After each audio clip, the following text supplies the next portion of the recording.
আমার জন্মদাতা পিতা বলতেন, আমাকে ছোটবেলায় কোলে বসিয়ে এটা শুনিয়েছিলেন, আমাকে বলছেন ভগবানের থেকে সাধুর প্রতি বেশি শ্রদ্ধা আনবি। বললাম তা কি করে হয়?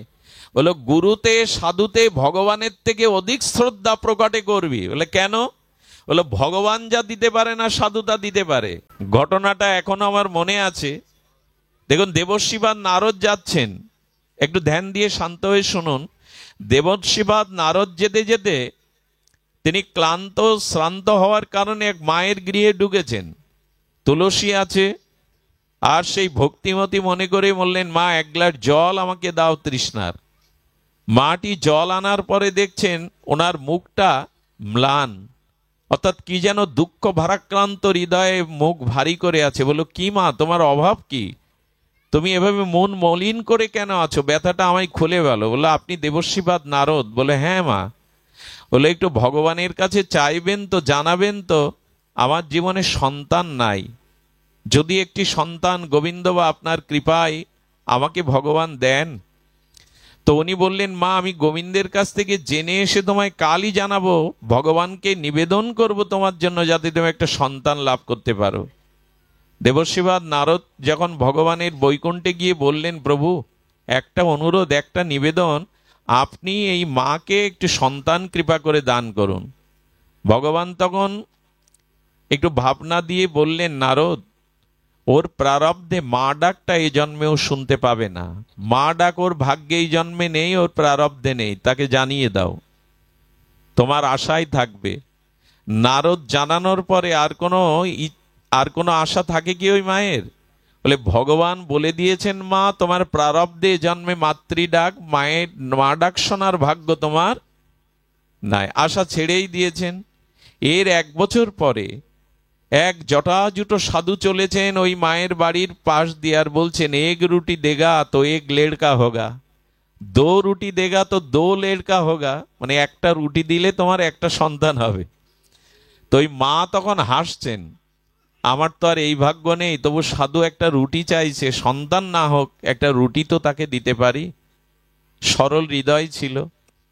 সাধুকে ডেকে চরণ জল করে একটু প্রসাদ করে 2টো রুটি সবজি দিয়েছেন। সাধু পেয়ে যাওয়ার সময় মাথায় হাত দিয়ে বলছেন, যা মা 1 বছরের মাথায় তুই 2 সন্তানের জননী হবি। মনে মনে হেসে বললেন, বাবা এই আশীর্বাদ আপনি ফিরিয়ে নিন, কারণ গোবিন্দ দেবর্ষী নারদের দ্বারা জানিয়েছেন আমার সন্তান যোগ নাই। সাধু মৃদু হেসে বললেন, ভগবান কি বলেছে আমি জানি না, নারদ কি বলেছে আমি জানি না, তবে আমি যা বলেছি তা তোর ভাগ্যে জুটবেই। চিন্তা করা যায়। উনি বলে চলে গেলেন। সুধীবৃন্দ, 1 বছরের মাথায় উনি যমজ সন্তান প্রসব করলেন।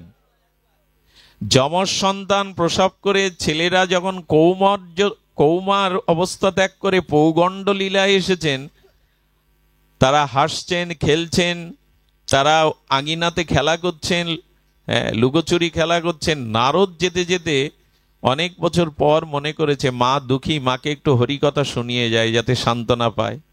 দেখছে 2টো আঙিনায় বাচ্চা খেলা করছে। বললেন, এরা কারা মা? বললেন, এরা আমার সন্তান। বলে, আদৌ আমি বিশ্বাস করি না, ভগবানের কথা মিথ্যা হতে পারে না।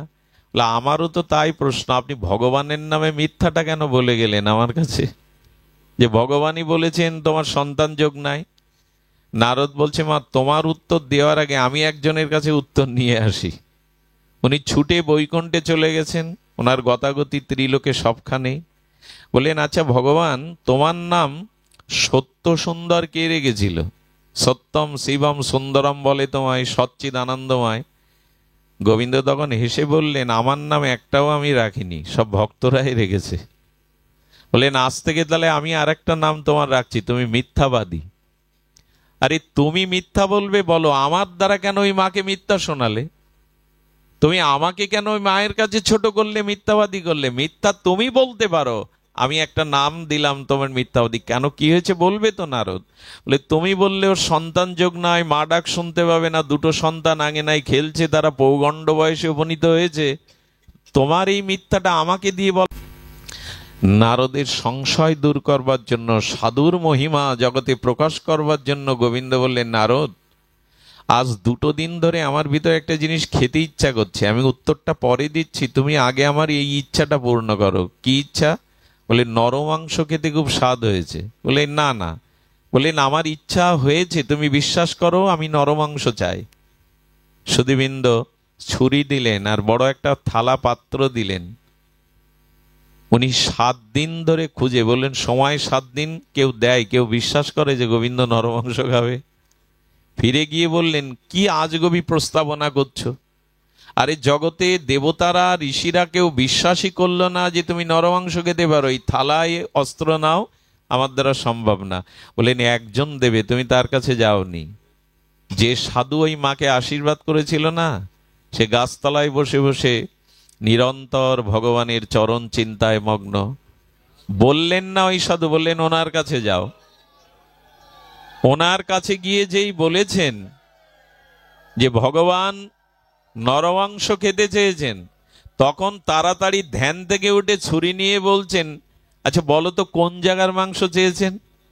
বললেন মাংস তুলে দিলে তুমি মারা যাবে। বললেন নারদ, তুমি তার কাছে থাকো, তার লীলা সাক্ষী তুমি, কিন্তু তোমাকে এই কথা বলি, আমি তো ভগবানকে কখনো দেখিনি, হৃদয়ে ধ্যানে দেখেছি। তবে জানো এই দেহটা তো তারই দেওয়া, তার সেবাই যদি লাগে নারদ, এ তো আমার জীবনে চরম পাওয়া, এ মনুষ্য জন্মটা তিনিই দিয়েছেন। আচ্ছা বলো না কোথা থেকে? হলো তা তো শুনে আসেনি। হৃৎপিণ্ডটাই তুলে দিলেন, এটাই সব থেকে প্রিয় স্থান, হৃৎপিণ্ডটাই তুলে দিলেন। নারদ গিয়ে যখন থালাটা রেখেছেন, বললেন নারদ এবার তুমি বিচার করো, আমি কার কথা রাখবো? জীবনে যে আমাকে কখনো চোখে দেখেনি, শুধু আমি চেয়েছি বলে তার হৃৎপিণ্ড তুলে দিল, আমি তোমার কথা রাখবো? তোমার অঙ্গেও তো মাংস ছিল, কই তোমার তো একবারও মনে হয়নি গোবিন্দ চেয়েছে আমি দিয়ে দিই? নারদ অবনত মস্তকে বললেন প্রভু সাধুরই বিজয় জগতে, সাধুর মহিমায় বিজয়। ভগবান অর্জুনকে বলছেন অর্জুন বলে দাও কোন্তেও প্রতি জানি নমে ভক্ত প্রণশ্যতি। অর্জুনকে দিয়ে গোবিন্দ উদ্ঘট একটা কুম্ভকণ্ঠে ডঙ্কা নিনাদে জানিয়ে দাও আমার ভক্তের বিনাশ নেই। অর্জুন বললেন তোমার ভক্তের বিনাশ নেই তুমি বলো, আমাকে দিয়ে বলাবে কেন? বুঝতে পারছেন বিষয়টা? গোবিন্দ বললেন কোন্তেও প্রতি জানেহি নমে ভক্ত প্রণশ্যতি, আমার ভক্তের বিনাশ নেই এটা তুমি বলো। অর্জুন তখন বললেন তোমার বাক্য তুমি বলো, আমি কেন বললো? আমার বাক্য কেউ বিশ্বাস করবে না, কারণ আমি অনেক বাক্য রক্ষা করতে পারিনি। কুরুক্ষেত্রের যুদ্ধে অস্ত্র ধারণ করব না, তবু ভক্তের জন্য করেছি।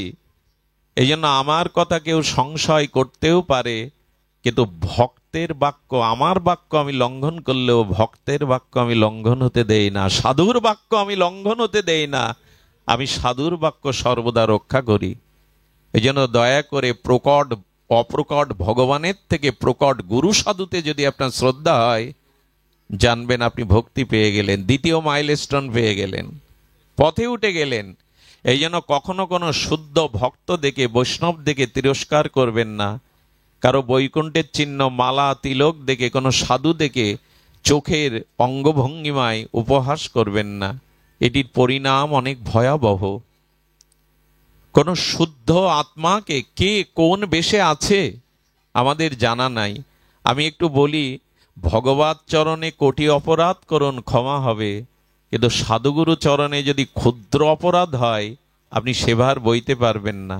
জানেন অষ্টবক্র মুনি এসেছিলেন ভগবান শ্রীকৃষ্ণের সাথে দ্বারকায় দেখা করতে। ভগবান তাদের চরণ জল করলেন, প্রণাম করলেন, তারাও ভগবানকে প্রণাম নিবেদন করে ইষ্ট গোষ্ঠী করে চলে যাচ্ছেন। অষ্টবক্র মুনিদের দেখে, ঋষিদের দেখে শ্রীকৃষ্ণের ছেলে শাম্ব, সে একজনকে মহিলা সাজিয়েছে, এক কিশোর যুবককে, আর তার পেটটা কাপড় দিয়ে গর্ভবতী বানিয়ে ঋষিদের সাথে ঠাট্টা করতে গেছে। ঋষি দেখুন না ওর গর্ভে ছেলে হবে কি মেয়ে হবে? ঋষি কি পাগল? সাধুরা কি জানে না? ঋষিরা চিন্তা করলেন ভগবান শ্রীকৃষ্ণ বর্তমান থাকায় যদি দ্বারকাধীশ কৃষ্ণের বংশের ছেলেদের এই জাতীয় মুনি ঋষিদের প্রতি ঠাট্টাবোধ আছে, তাই এই ভারতকেই এরা শেষ করে দেবে। এদের শেষ করা দরকার। ঋষিরা তখন বললেন, হ্যাঁ হবে, আশীর্বাদ করছি, ওর উদর দিয়ে গর্ভ দিয়ে একটা শুল জন্মাবে এবং এই শুলের দ্বারাই তোমাদের সমস্ত যদুবংশ 56 কোটি যদুবংশ ধ্বংস হবে।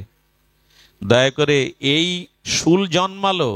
বলরামকে বলা হলো একটা উপায় বলে দিন। বলরাম বললেন, ওই শুল গিয়ে সমুদ্রের তীরে ঘষে শেষ করে ফেলো। ঘষতে ঘষতে ঘষতে ঘষতে ঘষতে ঘষতে সেই ফেনা নিব, ফেনার মধ্যে দিয়ে এক কণা চলে গেল, ওইটা একটু মাছ খেলো, মাছের পেটে বাড়তে লাগলো, সমুদ্রের মাছ বড় হয়। ওই মাছ ধীবর পেল, ওই মাছ কাটতে গিয়ে গিন্নি সেই শলা পেল, সেই লোহার শলা নিয়ে আর কর্মকারের কাছ থেকে বেজলো, কর্মকারটা তীর করলো, ওই তীর একজন কিনল, ওই তীরের দ্বারায় ভগবান শ্রীকৃষ্ণের চরণ দোকানা পাখি মনে করে সেই ব্যাত নিক্ষেপ করলো, ওতেই ভগবান লীলা সংবরণ করেছিলেন। এরকম ইতিহাস যেটা আছে। আমি যেটা বলছিলাম, ভগবানের বংশের সন্তানদের, ঋষিমণিদের, সাধুদের উপহাস করায় 56 কোটি যদুবংশ ধ্বংস হলো। সাধুগুরু বৈষ্ণবের পেছনে লাগতে যাবেন না, তাদেরকে উপহাস যে যার কর্ম করছে। আচ্ছা, যদি বলেন সাধু কোনো অন্যায় করলে বলা যাবে না, তাদের শাসন করা যাবে না? করা যাবে। তার গুরুদেব বা যিনি শাসনকর্তা রাজা, তার উপরে ভাত দিয়ে দিন। আপনি দূর থেকে সমালোচনা করে আপনি তার নিষ্কৃতি করতে পারবেন না। ইতিপূর্বে যদি সাধুচরণে কোনো অপরাধ হয়, আমি দয়া করে সেই সাধু যদি বেঁচে থাকেন তার চরণে গিয়ে ক্ষমা প্রার্থনা করবেন বারবার। ভগবান বললেন, হরিদাস ঠাকুরের কাছে পাঠিয়েছিল লক্ষ্যহীরাকে রামচন্দ্র খান। লক্ষ্যহীরাকে উদ্ধার করে রামচন্দ্রের প্রতি অভিশাপ দেননি, কিন্তু এই যে অপরাধ করেছিল ভক্তচরণে, তাতে করে রামচন্দ্রের খানে বংশও শেষ হয়ে গিয়েছিল। ব্রহ্মা শ্রীকৃষ্ণের সখার গোবৎস রাখালদের হরণ করে গুহার মধ্যে, পর্বতের মধ্যে, পাহাড়ের মধ্যে 1 বছর আটকে রেখেছিল। গোবিন্দ যদিও সমস্ত গাভী, বৎস আর সখাদের রূপ ধরে 1 বছর লীলা করে গিয়েছিলেন, কেউ বুঝতে পারেনি। কারো সন্তান হয়ে, কারো গাভী হয়ে, কারো বৎস হয়ে ভগবানই রূপ নিয়েছিলেন। 1 বছর পরে ব্রহ্মা দেখলেন যাদের আটকে রেখেছি তারাও তো বাইরে। ব্রহ্মা ভগবানকে চিনতে পেরে চরণে পড়ে বললেন, অপরাধ করেছি, তোমাকে চিনতে পারিনি। বলে, আমার চরণে অপরাধ করেছো, এর জন্য আমি তোমাকে অভিশাপ দেব না, কিন্তু আমার ভক্ত চরণে যদি কেউ অপরাধ করে সেটা আমি সহন করি না। যাও, যবন কুলে জন্ম নাও, যমন কুলে জন্ম নিতে হবে তোমায়। উনি হরিদাস হয়ে এলেন। দয়া করে ভগবানের চরণে হাজার অপরাধ করলেও ভগবান দয়া ক্ষমার মূর্ত প্রতীক ক্ষমা করবেন। সাধু চরণে অপরাধ করলেও সাধু কাউকে অভিশাপ দেয় না, কিন্তু সাধু চরণ ধুলে প্রতিটি কণায় মাত্র কিন্তু ফল তুলে নেবে। আজকে হরি নামে কাজ হচ্ছে না কেন? বলে, যারা সাধু নিন্দা করে, ভগবানের প্রচারকের নিন্দা করে, হরিনাম তাদেরকে সহায়ক করে না, হরিনাম তাদের কৃপা করে না। সাধু নিন্দাকারী নাম অপরাধে, তার নামে কোনো ক্রিয়া হবে না। এই জন্য দয়া করে সতর্ক হন। সাধু সঙ্গটা সতর্ক হয়ে করুন, নিরপরাধে করুন। আমাদের শাস্ত্রে বারবার বলছেন যে সাধুর প্রতি যথার্থ শ্রদ্ধা রেখে সাধু সঙ্গ করুন, আপনার চিত্তে কি আসবে? আচ্ছা, রস থেকে চিনি হয়, চিনি থেকে মিশ্রি হয়, কিন্তু মিশ্রি চিনিতে রস থাকে কিনা? রসই তো থাকে। চিনি চুষলে কি থাকে? রস দেখা যায় না। রসটাই তো গুড় হয়ে চিনি হয়েছে, কিন্তু চিনির মধ্যে দানা হলে কি হবে? রস আছে। ঠিক তেমনি এই এক একটি সিঁড়ি পূর্বটা পরে গিয়ে মিশেছে।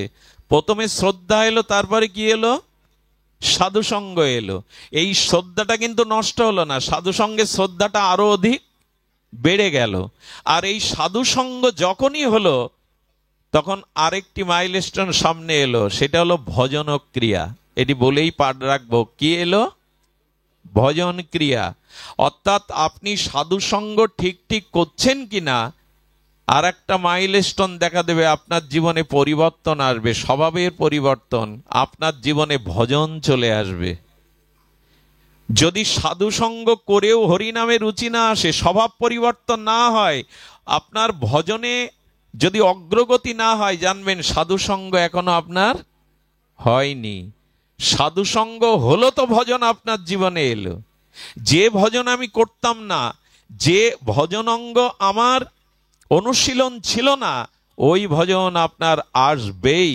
সাধুসঙ্গ করে যদি ভজন না এলো, জানতে হবে সাধুসঙ্গ যথাযথ আপনার হয়নি। এটি আরেকটি মাইল স্টেশন। সেটা হলো যে ভজন আসবেই, ভজন ক্রিয়া, ভজন ক্রিয়া আসবে। আমাদের ভজন আসে তো, এই যে এত কথা শুনছি আমরা, একাদশী ব্রত, হরিনাম নিত্য জপ, নিত্য গীতা ভাগবত অধ্যয়ন অথবা শ্রবণ কীর্তন, একটু বৈষ্ণব সেবা, একটু মানুষের প্রতি সুব্যবহার, এই ভজনের দ্বারা আমার কিছুটা কাম কমেছে কিনা, ক্রোধ কমেছে কিনা, হিংসা বিদ্বেষ কমেছে কিনা, এগুলো একটু চেয়ে দেখুন। যদি এই ভজন ক্রিয়া আপনার জীবনে না আসে, জানবেন যথাযথ সাধুসঙ্গ হচ্ছে না। বাইরে যশ খ্যাতি দিয়ে কি হবে, দেড় জোড়া নাম কিনে কি হবে, আমার আলোচনায় 1000 লোক আসে, এতে কাজ হবে না যদি ভজন ভেতরে না থাকে। এই জন্য ভজন আসছে না মানে, ভজনের রুচি আসছে না মানে, জানবেন শুদ্ধ সাধুসঙ্গ ভজন করিয়ে নেবে। সাধু কৃপা এমন যে ভজন আপনাকে করিয়ে নেবে। আমাদের এই হাওড়ায় একজন 2 বোতল করে মদ খেতেন সন্ধ্যায়। বৃন্দাবন থেকে এক গুরুদেব এসেছেন, আর লুঙ্গি পরে না, নেশা করে গুরুদেবের সামনে সবাই বাধা দিতে যাচ্ছে। গুরুদেবের কি দয়া হলো, শ্রী গুরুদেব দিকে তাকিয়ে বললেন, ওকে আসতে দাও। এর চরণে পড়ে বললেন, বাবা আমাকে দীক্ষা দিন। বলে, কাল সকালে স্নান করে এসো, দীক্ষা দেব। ওর কিসে বিশ্বাস হয়ে গেল। সকালে এলো, বাবা ওকে ধুতি পরিয়ে একটা তুলসীর মালা দিয়ে কানে মন্ত্র দিয়ে বললেন, আচ্ছা মদ ক গ্লাস করে খাস? বললেন, সন্ধ্যায় 2 গ্লাস করে লাগে। বললেন, আর একটা কুঅভ্যাস আছে, পর স্ত্রীর প্রতি আসক্তি আছে? বললো, আছে বাবা, মিথ্যা বলবো না। বললো, যা, আমি যে নাম তোর কানে দিলাম, প্রতিদিন একবার করে একটু স্মরণ করবি, আমি দেখি তোর ওই কুঅভ্যাস শক্তি বেশি না আমার কৃপার শক্তি বেশি। যা, কোনটার শক্তি বেশি আমি দেখব। বিশ্বাস করুন, 1 সপ্তাহ বাদে উনি নেশা ছেড়ে দিয়ে মালা তিলক পরে হাড়ি পাতিল কিনে এনে ভগবানের ভোগ লাগিয়ে প্রসাদ পেতে লাগলেন। শুধু তাই না, করতাল বাজিয়ে ভোরবেলা নগর কীর্তন করতে বেরোতেন। 6 মাস পরে বাবা আসলে বললেন, এই দেখ সাধুসঙ্গের মহিমা, দেখ শ্রী গুরুদেবের ভজন ক্রিয়া দেখ। এই জন্য আমরা ভজন করছি বটে, কিন্তু আমাদের চিত্ত যদি শুদ্ধ না হয়, কাম ক্রোধ লোভ হিংসা আমাদের ভেতর থেকে যদি কিছুটা ক্ষয় না হয়, তো জানবেন ভজন ঠিক ঠিক হচ্ছে না। সাধুসঙ্গ না হলে ভজন আসবে না। আর ভজন ক্রিয়া যখনই আসবে আপনার মধ্যে, একটু হরিনাম, একটু সাধুসঙ্গ, একটু বৈষ্ণব সেবা, একটু গোবিন্দের চরণে ফুল তুলসী, যখন এই ভজন আসবে আপনার, তখনই আপনার অনাথের মেঘগুলো কেটে যাবে। পূর্ব জন্মের যে কুসংস্কার ভোগ, এটা তখন কেটে যাবে। সুধীবৃন্দ, বিশ্বাস করুন হরি কথাতে। আরে একজন পাহাড়ে উঠতে গিয়ে আর সৌন্দর্য দেখতে গিয়ে স্লিপ করেছে, তো পাহাড়ের একটা ঝুড়ি, গাছের ঝুড়ি ধরে ধুড়িয়ে পড়েছে, নিচে পড়লেই তো মৃত্যু। ও তখন বাঁচবার জন্য মাথাটা নিচের দিকে ঝুড়িতে ঝুলে বলছেন, হে ভগবান শঙ্কর, হে আশুতোষ, কৃপা করো। ভগবান শঙ্কর তখন বললেন যে, দেখ তুই হাত ছেড়ে দে, নিচে পড়, আমি তোকে ধরবো। আমাকে যখন ডেকেছিস আমি তোকে রক্ষা করব। বললেন, ঠাকুর ঠিক ঠিক বিশ্বাস হচ্ছে না, ধরবে কি না? বলে, এক কাজ করো, আগে আমাকে দেখা দাও, তাহলে বিশ্বাস করবো যে তুমি ধরবে। সুধীবৃন্দ, আমাদের অবস্থাটা তাই। শ্রদ্ধা বিশ্বাস আগে স্থাপন করুন শাস্ত্রবাক্যের প্রতি, যে সাধুসঙ্গ করলে ক্রিয়া হবে, সাধুসঙ্গের মহিমায় আপনার চিত্তশুদ্ধি হবে। এটি আগে বিশ্বাসে আনুন, শ্রদ্ধায় আনুন, শ্রদ্ধার সহিত সাধুসঙ্গ করুন। সাধুসঙ্গ করলে ভজন ক্রিয়া আসবে, আর যত ভজন করবেন তত আপনার কাম ক্রোধ লোভ অনাদিকালের ভোগ বাসনা দূরে সরে যেতে লাগবে। একে বলে অনর্থ নিবৃত্তি।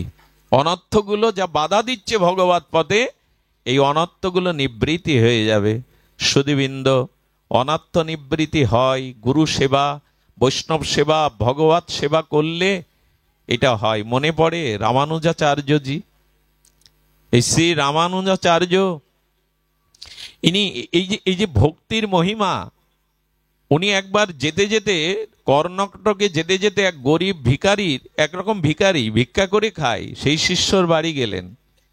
আর ওনার স্বামী ভিক্ষায় গেছেন, স্ত্রী বাড়িতে আছে, মা গুরুদেবের পাদর্ঘ করে পাদস্খলন করে বসতে দিলেন, ভালো আসনও নাই, একটা শুভ্র শাড়ি পাতিয়ে দিলেন। বাবার সাথে আরো ভক্তবৃন্দ আছে, রামানুজাচার্য, বলরামের যিনি অবতার, এই চার সম্প্রদায়ের অন্যতম ভক্তির আচার্য। বললেন, মা দুপুরে তোর বাড়িতেই সেবা নেব। কত ধনীর কাছে গিয়ে, কত বড় লোকের কাছে গিয়ে চাইলেন, কিন্তু কেউ দিতে রাজি হলো না। শেষ পর্যন্ত কি করেছিলেন, ওই সুন্দরী সতী রূপবতীর প্রতি ওই গ্রামের এক লম্পট ধনীর পুত্রের লালসা ছিল। সুধীবৃন্দ বহুবার প্রস্তাব দিয়েছে, তোমাকে রানী করে রাখবো, সোনায় মুড়িয়ে রাখবো, তুমি আমার ইচ্ছা পূর্ণ করো। আজকে ওই মহিলা মনে করেছে আমি হয়তো নদীতে ঝাঁপ দেব। এ মুখ কি করে দেখাবো? যার গৃহে সাধু এসছে, গুরুদেব এসছে, তাদের সেবার জোগাড় আমার কাছে নেই, এ মুখ আমি গুরুদেবকে দেখাবো না। নদীতে যেই ঝাঁপ দিয়ে মরতে যাবে, নদীর স্বচ্ছ জলের মধ্যে গুরুদেবের মুখটা ভেসে উঠেছে। গুরুদেব যেন বললেন, মরে তো সমস্যার সমাধান নাই রে। গুরুদেবের মুখ দেখে মরাও হলো না। চিন্তা করলেন, এই শরীর রেখে কি হবে? আজ আমি শরীর বিক্রি করে বৈষ্ণব সেবা করব। ওই লম্পটের দুয়ারে চলে গিয়ে বললেন, আমি আজ আপনার কাছে বিক্রি হতে এসছি। আমার গৃহে কিছু অতিথি এসছে, আচার্য সাধুগণ এসছে, তাদের সেবার কিছু উপাচার চাই। বললেন, তোমাকে 2 বছর ধরে প্রলোভন দেখিয়ে আমি তোমার মন বশ করতে পারিনি। সাধুকে আমি জানি না, বৈষ্ণবকে আমি জানি না, তবে যাদের কারণে তুমি বিক্রি করতে এসছো, ধন্যবাদ দিতে হয় তাদের। নিয়ে যাও, 200-500 লোকের সেবার দ্রব্য যা লাগে নিয়ে যাও, কিন্তু কথা দিতে হবে আজ নিশীতে তুমি আমার কাছে আসবে। বললেন, আমার দেহ আমি বিক্রি করে গেলাম। ওই নিয়ে সেবা হলো। সন্ধ্যা যখন হলো, তখন স্বামীকে এক ঘরের মধ্যে ডেকে নিয়ে, গুরুদেব আছেন ঘরে, স্বামীকে এক ঘরের মধ্যে ডেকে নিয়ে চরণে বলছেন, বড় অপরাধ করেছি। এই জীবন যৌবন ইহকাল পরকাল আপনার চরণে ব্রহ্মা অগ্নি সাক্ষী করে দিয়েছিলাম, তা আপনার অজান্তে আজ মহা অপরাধ করে বসেছি। আমার দেহটাকে আমি একজনের কাছে বন্ধক দিয়ে এসেছি। বলেন, কি বলছো তুমি, বলো খুলে। বলে, এই যা উপাচার দেখলেন, ঘরে তো ছিল না। গুরুদেবের সেবার জন্য আমি এক ধনী দুলালের কাছ থেকে এই রাত্রে দেহটা বন্ধক দিয়ে তার সেবার উপাচার এনেছি। স্বামীর চোখে জল এসে গেল, দুটো হাত ধরে জড়িয়ে বললেন, যদি ভগবানের কাছে কিছু চাইতে হয়, চাইবো তোমার মতো সহধর্মিনী যেন জন্মে জন্মে পায়। আরে দায়িত্ব ছিল আমার, বাড়িতে গুরুদেব এসেছেন, তার সেবার দায়িত্ব ছিল আমার, আমি পারিনি। কিন্তু তুমি আজ সেই গুরুদেবের সেবার জন্য দেহ বিক্রি করে দিয়েছো, ধন্য তুমি। তবে শোনো, আমি প্রসাদ গুছিয়ে দিচ্ছি। যার দ্রব্য গুরু সেবায় ভগবত সেবায় লাগে, তাকে লম্পট বলো না, সে লম্পট না। তোমার কোথাও ভুল হচ্ছে। সবার দ্রব্য কি ভগবানের সেবায় লাগে, ভক্ত সেবায় লাগে? ধন জন তো সকলের আছে, সৎ কাজে সবার ঐশ্বর্য, সবার ধন ব্যয় হয় না। তুমি জেনে রাখো, যার দ্রব্য গুরু সেবায় ভগবত সেবায় লাগে, সে লম্পট হতে পারে না। তুমি যাও, তার কাছেই প্রসাদ নিয়ে যাও। পৃথিবীতে ঘটে যাওয়া, এই কলিতে ঘটে যাওয়া, 500-700 বছর আগে ঘটে যাওয়া ঘটনা। উনি লাল পেড়ে সাদা কোলে শাড়ি পরলেন, হাতে কিছু প্রসাদ নিলেন। প্রসাদ নিয়ে যখন তার দুয়ারে গেলেন, এদিকে কি হয়েছে জানেন? গুরুদেব কি জানে না কোথা থেকে এই অন্ন এনেছে? গুরুদেব ভগবানকে এই ভক্ত মহিমা প্রকাশের জন্য গুরুদেব এসেছে, বৈষ্ণব সেবার মহিমা। সঙ্গে সঙ্গে কি করেছেন, গুরুদেব অন্নটা ভগবানকে নিবেদন করে বলেছেন, প্রভু, যার দ্রব্য কাজে লাগলো তার চিত্তটা তুমি শুদ্ধ করে দাও। ওই প্রতিটা গ্রাসে ওই লম্পটের চিত্ত শুদ্ধ হয়ে গেছে। সারাদিন ধরে ভেবেছে লোভ লোভ প্রলোভনে যে দেহটা বিক্রি করেনি, আজ সাধু সেবাতে সেই দেহ বিক্রি করে গেল। আর সেই যা দেহ বিক্রি করে সাধু সেবা দিচ্ছে, আমি তার দিকে দৃষ্টি দিয়েছি, বিবেক ফিরতে সময় লাগে না। 10,000 বছর যে গুহার মধ্যে অন্ধকার, ওখানে আলো জ্বাললে কি 10,000 বছর সময় লাগে অন্ধকার যেতে? এক মুহূর্তেই চলে যায়। কৃপাটাও তেমন। সূর্য উঠল তো রাতের আধার দূর হলো, সময় লাগে না। কৃপা হলো তো অন্ধকার দূর হলো। ঘরে যখন ঢুকেছে তখন সেই লম্পট বসেই ছিল, আজকে আর লম্পট নাই। ওর সমস্ত কুচুত্ত বৃত্তি গুরুদেবের কৃপাতে, প্রসাদ কৃপাতে দূরীভূত হয়ে গেছে। সুধীবৃন্দ, যেই ওই রমণী দোয়ার দিয়ে ঢুকেছে, একটা প্রদীপ জ্বালানো ছিল, চরণে পড়ে বললেন, বড় অপরাধ হয়ে গেছে, পারলে এই নরাধমকে ক্ষমা করো তুমি। আর একটা নিবেদন তোমার চরণে, যে গুরুদেবের সেবাতে আমার মতো অসুর দানবেরও কোভিডটি শোধনায় একবার তার কাছে নিয়ে যাবে আমায়। আমি মানুষ হতে চাই, আমার চিত্ত চাইছে তার চরণ দর্শনে। পরের দিন সকালে তার দীক্ষা হলো, জীবনই বদলে গেল। গুরুদেব যাওয়ার সময় বললেন, মা, এই হলো বৈষ্ণব সেবার মহিমা, মনে রাখিস। সুধীবৃন্দ, আমাদের জীবনে এত ত্যাগ নাও থাকতে পারে, কিন্তু জানেন, সাধু সেবা, বৈষ্ণব সেবা, এগুলির মহিমা অনন্য। আর সেবা মানে শুধু পঞ্চ ব্যঞ্জন রান্না করে সাধুকে দেবা না, সাধুর আদেশকে, সাধুর নির্দেশকে জীবনে চরিত্রার্থ করলে, জীবনে চরিত্রায়ন করলে সাধু দেখে যে আনন্দ পান, এরই নাম সেবা। আমি যদি দেখি শাস্ত্র কথা শুনে আপনি জীবন বদলেছেন, ভগবত পথে এগিয়েছেন, এটাই হলো সেবা। সেবা শব্দের অর্থ হলো আনন্দ। শুধু ভালো প্রসাদ আদি দিয়ে, পঞ্চ ব্যঞ্জন দিয়ে সেবা করা, ধুতি 1000 টাকা প্রণামী দিলেই কি সেবা হয়? যদি সাধু বাক্যকে শ্রদ্ধা করে জীবন পরিবর্তন করেন, আপনার জীবনে ভজন আসে, সেটাই হলো। ছোট্ট একটা ঘটনা বলি, ঘটনাটা অনেক আগে বলেছি। আমি এই মাইলস্টোনেই থেমে যাব আজ। সেটা হলো এই সাধু সঙ্গ, অনর্থ নিবৃত্তি। এই অনর্থ নিবৃত্তিতেই আমাদের রুচি আসবে, আসক্তি আসবে, আমাদের নিষ্ঠা আসবে। শুনুন তাহলে, এই রামানুজাচার্য তার এক ভক্তকে বলে দিয়েছিলেন, শোন, জীবিত বা মৃত, গলে তুলসীর মালা, তিলক মালা, সাধু বেশ, যে সম্প্রদায় হোক, দেখলে তাকে নিজের ভাই জ্ঞান করবি। সেখান থেকে যাকে দেখতেন উনি তাকে শ্রদ্ধা করতেন, সেবা করাতেন, ভাই জ্ঞান করতেন। একদিন নদীর তীরে বটবৃক্ষের ছায়ে বসে হরিনাম জপ করছে, দেখছে একটা যুবকের লাশ ভেসে যাচ্ছে। কি ভেসে যাচ্ছে? লাশ। আরে তার গলায় তুলসীর মালা, তিলকটা ধুয়ে গেলেও যারা প্রতিদিন তিলক নেয় দেখবেন একটা রেখা হয়ে যায় কপালে। তো এই রেখাটা তিলক দেখে, গলায় তুলসীর মালা দেখে ওকে ঝাঁপ দিয়ে গিয়ে কুলে তুলেছে। কোলে তুলে কি করেছে জানেন? পবিত্র জলে স্নান করিয়ে তিলকমালা দিয়ে শ্মশানে লোকজন ডেকে তার অন্ত্যেষ্টিক্রিয়া করেছে। সবাই বলছে, কি হয় তোমার? ওই যে গুরুদেব বলেছেন সাধু মানে তোমার ভাই। উনি বললেন, বলো বাইরে ছিল, সে দেহ রেখেছে, তার কাজ আমি করব। উনি হবিষণ্ণ করতে লাগলেন। আর করে বৈষ্ণব শ্রাদ্ধ 11 দিন উনি 500 ব্রাহ্মণকে নিমন্ত্রণ করলেন এবং আনুষঙ্গিক অন্যদের নিমন্ত্রণ করলেন। ওইটা ছিল ব্রাহ্মণ পল্লী। খুব ধ্যান দিয়ে শুনুন, লীলাটি বিশ্রাম লীলা। তো যখন 500 ব্রাহ্মণের ওনার ভাই পরিচয় দিয়ে নিমন্ত্রণ করেছেন, এদিকে প্রসাদ রান্না হয়েছে, বৈষ্ণব শ্রাদ্ধাদি হয়েছে, 500 লোকের আয়োজন সম্পন্ন। এর মধ্যে কিছু কিছু মানুষ থাকে তো প্রচার করার। ব্রাহ্মণ পল্লীতে গিয়ে বলছেন, কার বৈষ্ণব শ্রাদ্ধে প্রসাদ পেতে যাচ্ছেন? আরে ও নদীতে ভেসে আসছিল একটা লাশ, ওর গলায় মালা দেখে ভাই পরিচয় দিয়েছে, ওর ভাই না। কিছু মানুষ তো থাকে। আরে ও কোন জাতি, কোনো পরিচয় নেই, কোন বর্ণ নেই, ওর প্রসাদ পেতে যাবেন শ্রাদ্ধে, বৈষ্ণব শ্রাদ্ধে? ব্রাহ্মণগণ তো এমনি নিয়মে করা হন। ওনাকে ডেকে জানিয়ে দিলেন তার পরিচয় জানা নেই, সে কোন জাতির, সে কোন উপজাতির, বা কি তার পরিচয়, কি তার বর্ণ, তোমার এই মহোৎসবের প্রসাদ আমরা পাবো না। সুধীবৃন্দ, এদিকে রান্না, কীর্তন, পাঠ চলছে, কেউ আসবে না দুয়ারে।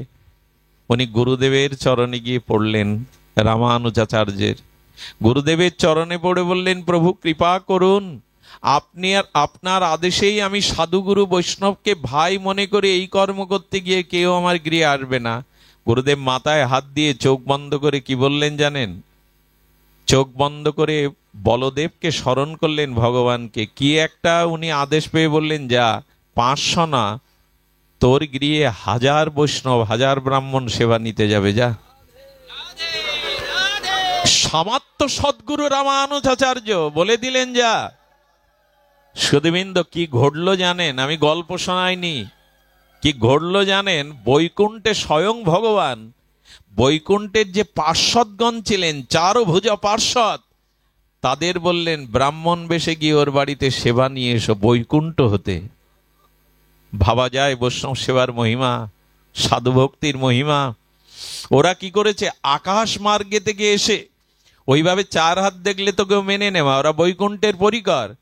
জগতে নামার আগে সব 2 হাত আর ব্রাহ্মণ বেশ ধরে ওই ব্রাহ্মণ পল্লীর পাশ দিয়ে যাচ্ছেন। তাদের দেহে রঙ্গের জ্যোতি, চারিদিকে আলোক ছড়িয়ে গেছে, চারিদিকে স্নিগ্ধ গন্ধ ভেসে আসছে। তারা বৈকুণ্ঠের পরিকর, তাদেরও 4 ভুজা।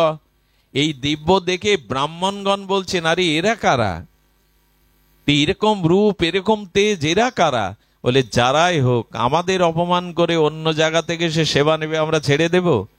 সবাই লাঠি বের করেছে যে সেবা আগে হোক, পরে এদের এখান থেকে পিটিয়ে আঘাত করে এদের বোঝাবো যে আমরা সেবা নিতে যাইনি, তারা কেন এসেছে।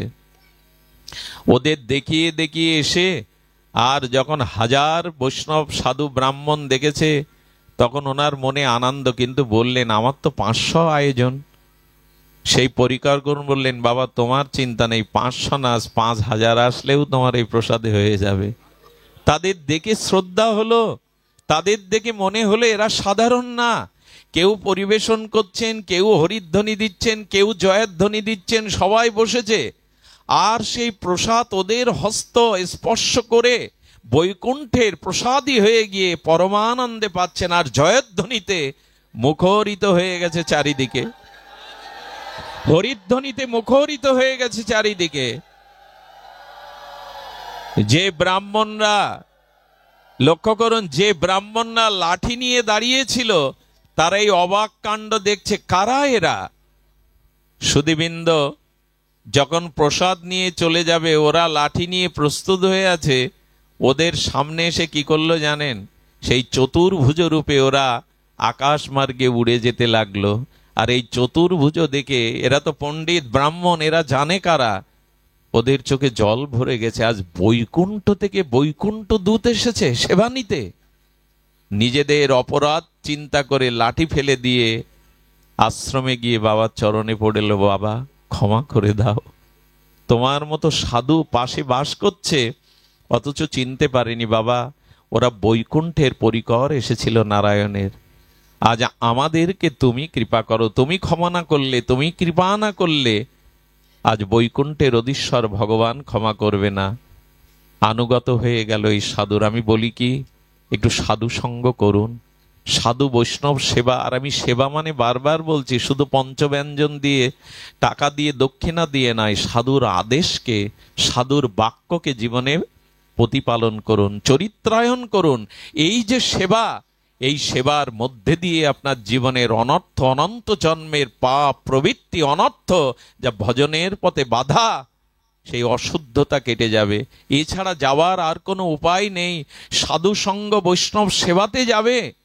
আরে আমাদের পরম বৈষ্ণব চূড়ামণি, আরে সমস্ত সেবা করতে করতে করতে করতে সব কিছু শেষ করে দিয়েছেন।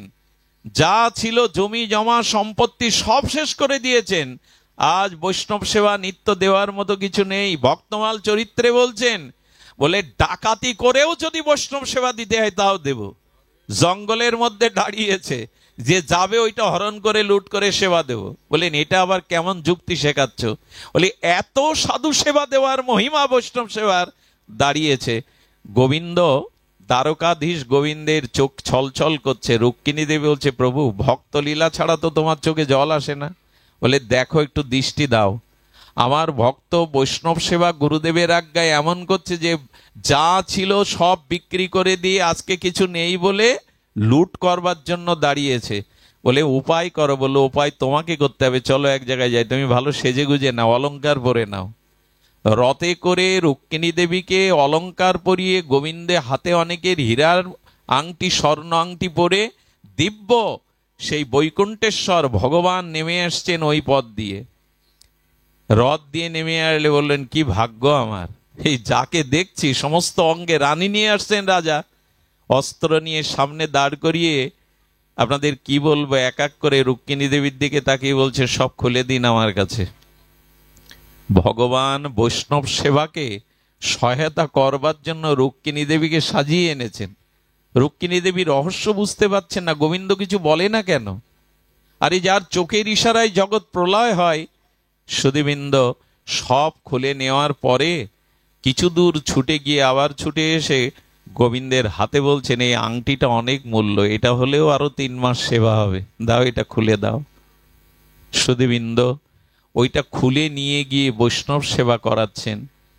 ভগবান এমনি করেও বৈষ্ণব সেবার জন্য তার মহিমা নিজে ধরা দিয়ে আজকে তার কাছে দ্রব্য দিয়ে গেলেন। মনে পড়ে বহুবার বলেছি, একরকম দরিদ্র বৈষ্ণবের ঘরে এসেছিল 2 জন সাধু। সেই সাধু 2 জন আসার পরে ঘরে কিছু নেই দেখে তার স্ত্রী বলেছিল আমার পরনের কাপড়টা ছাড়া আর সব ছেঁড়া কাপড়, এটা বাজারে বিক্রি হবে না। আমি ওই যে ধান রাখে আউড়ি বলে না একটা কি দিয়ে, এর মধ্যে আছি, গোলার মতো ছোট আউড়ি বলে আমাদের দিকে, আমি এর মধ্যে আছি, আমার কাপড়টা খুলে বাজারে বিক্রি করে যা পাও একটু চাল আটা নিয়ে এসো। এগুলো গল্প ভাববেন না। স্বামী বাজারে বিক্রি করে 4 আনা পেয়েছিল সে সময়, ওই নিয়ে যখন ওই ঘরের মধ্যে দরজা দিয়ে ওই মা একটু রুটি সবজি করে সেবা দিল, তখন সাধু 2 জন বলছে বাবা সেবা আমরা নেব না, কারণ নিশ্চয় রুটি তৈরি করেছে বাড়ির গৃহিণী মা, আমরা আশাতে হয়তো তিনি সন্তুষ্ট হননি, সন্তুষ্ট হলে পরিবেশনটাতে তিনিই করতেন। নিশ্চয়ই আমাদের আশাতে তিনি অপরাধ বোধ করছেন, এই জন্য আমাদের কত পরীক্ষা বলুন তো ভগবানের, কত পরীক্ষা। বলে উনি না দিলে আমরা সেবা নেব না।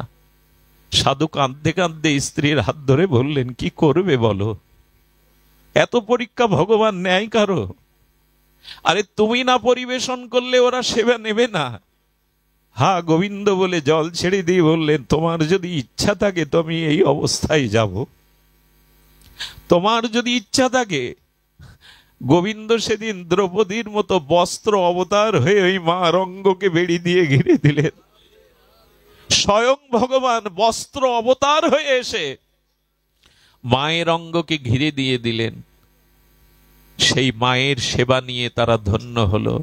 আমাদের ইতিহাসে কোথাও বলা আছে সুধীবৃন্দ, তাই যথাযথ বৈষ্ণব সেবা সাধুসঙ্গ করুন, এর দ্বারা আর হোক অনন্ত জন্মের আমাদের অনর্থ যেগুলি, আমাদের হৃদয়ে কামনা বাসনা যেগুলি, যা ভগবৎ পথের বাধা, এই অনর্থ নিবৃত্তি হয়ে গিয়ে আপনার জীবনে নিষ্ঠা আনবে, রুচি আনবে, আসক্তি আনবে, ভাব আনবে, ভক্তি আনবে, এরপরেই প্রেম। এই ভগবৎ পথের যাত্রায় 9টি মাইলস্টোন, আমরা 4টে পর্যন্ত এলাম। যদি মহাপ্রভু কৃপা করে আবারও আপনাদের সাথে কখনো এভাবে মিলন ঘটায়, আমরা বাকি পথটুকু এগিয়ে গিয়ে প্রেম ভক্তির দুয়ারে পৌঁছাবো। আজ এইটুকুই। জয় শ্রী গুরু প্রেমানন্দে গৌর হরি বল। শ্রী রাধে।